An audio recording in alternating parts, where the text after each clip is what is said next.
ఢిల్లీ ప్రజలకు ముఖ్యమంత్రి రేఖా Gupta good news చెప్పారు.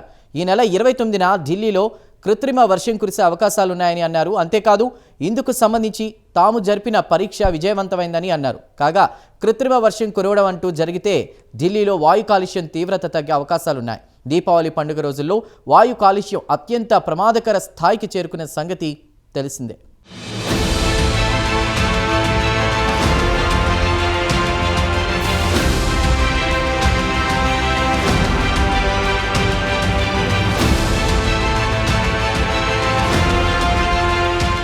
దేశ రాజధాని ఢిల్లీని వాయు కాలుష్యం చుట్టేస్తుంది.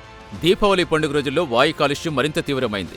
ఢిల్లీలో ఆనంద్ విహార్, వజీర్పూర్ ప్రాంతాల్లో కాలుష్యం అత్యంత ప్రమాదకర స్థాయికి చేరింది. అయితే ఇప్పటికీ ఢిల్లీలో కాలుష్యం తీవ్రత తగ్గలేదు. ఈ నేపథ్యంలో తొలిసారి కృత్రిమ వర్షానికి ఢిల్లీ సర్కార్ ఏర్పాట్లు చేస్తోంది. కాగా దీనికి సంబంధించిన ఏర్పాట్లు పూర్తయ్యాయని ముఖ్యమంత్రి రేఖా గుప్తా వెల్లడించారు.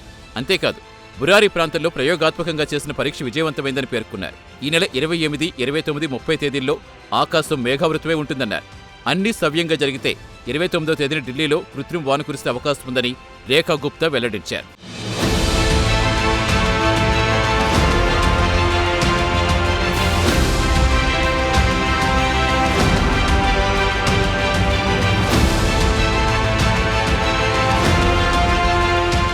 కాగా వాయు కాలుష్యం కట్టడి చేసేందుకు తమ ప్రభుత్వం అత్యంత ప్రాధాన్యం ఇస్తుందన్నారు ముఖ్యమంత్రి రేఖా గుప్తా.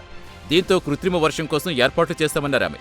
ఈ విషయంలో సైన్స్ అండ్ టెక్నాలజీ సాయం తీసుకున్నట్టుగా ముఖ్యమంత్రి రేఖా గుప్తా వెల్లడించారు. ఇందులో భాగంగా క్లౌడ్ సీడింగ్ పద్ధతి ద్వారా కృత్రిమంగా వర్షం కురిపించేందుకు తమ సర్కార్ ప్రయత్నిస్తుందన్నారు ఆమె.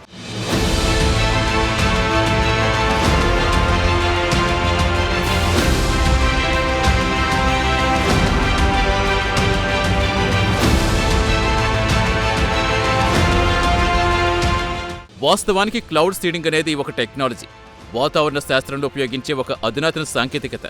ఇందులో తేమతో నిండిన మేఘాలతో రసాయన పదార్థాలు చల్లుతారు. దీంతో కృత్రిమంగా వానలు కురిసే అవకాశం ఉంది. ఈ ప్రక్రియలో ప్రధానంగా సిల్వర్ అయోడైడ్, సోడియం క్లోరైడ్ ఎక్కువగా ఉపయోగిస్తారు. ఇవి మేఘాలలో ఆవిరిని నీటి బిందువులుగా మారుస్తాయి. దీంతో వానలు కురిసే అవకాశాలు ఎక్కువ అవుతాయి.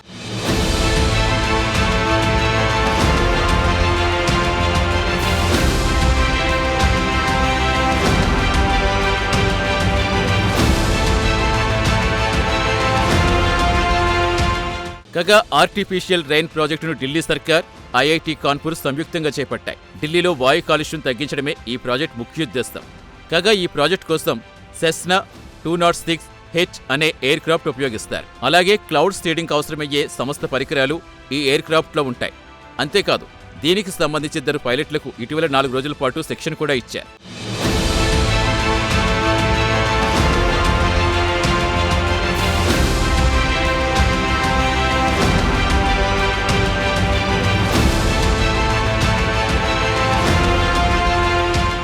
వాస్తవానికి ఈ ఏడాది మే లేదా జూన్లో కృత్రిమ వర్షానికి ఢిల్లీ సర్కార్ ప్రణాళిక సిద్ధం చేస్తుంది. అయితే మే లేదా జూన్ నాటికి మాన్సూన్ రాలేదు.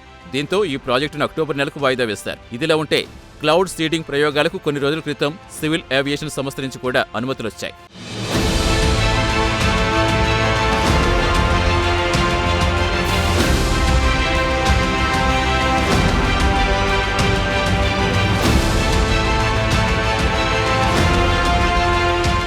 ఇక ఢిల్లీ వాయు కాలుష్యం ఇటీవల హాట్ టాపిక్ గా మారింది. ఇదే అంశంపై దీపావళి పండుగ వేళ బీజేపీ, ఆమ్ ఆద్మీ పార్టీ మధ్య డైలాగ్ వార్ కూడా నడిచింది. ఆప్ పాలిత పంజాబ్లో రైతుల పంట వ్యర్థాలు దహనం చేయడమే ఢిల్లీ వాయు కాలుష్యానికి ప్రధాన కారణంగా బీజేపీ నేతలు ఘాటు ఆరోపణలు చేశారు.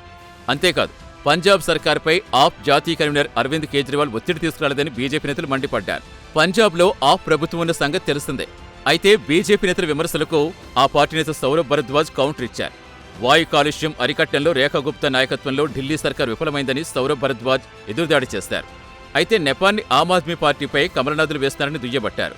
మొత్తం మీద వాయు కాలుష్యానికి కారణం మీరంటే కాదు మీరేనట్టు బీజేపీ, ఆప్ నేతలు ఆరోపణలు, ప్రత్యారోపణలు చేసుకుంటున్నారు.